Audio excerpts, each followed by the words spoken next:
শেওড়াফুলির নিমাই তীর্থ ঘাট থেকে আসা রাস্তা ও ডান দিকের ডাকাতকালী মন্দির থেকে আসা রাস্তা এই জায়গায় এসে এক জায়গায় মিলছে।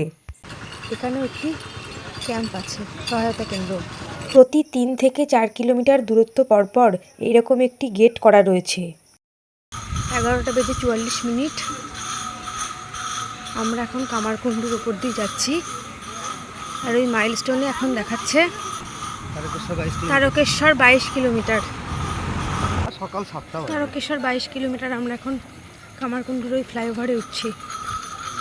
কামারকুণ্ডু রব অ্যাহেড। কামারকুণ্ডু ফ্লাইওভারে উঠছি। ঘড়িতে টাইম 11:53। রাতের কামারকুণ্ডু ফ্লাইওভারের ওপর দিয়ে আমরা এখন হেঁটে চলেছি তারকেশ্বরের পথে। আর এই হলো কামারকুণ্ডু রেল স্টেশন। রেল স্টেশনের ওপরেই এই ফ্লাইওভার।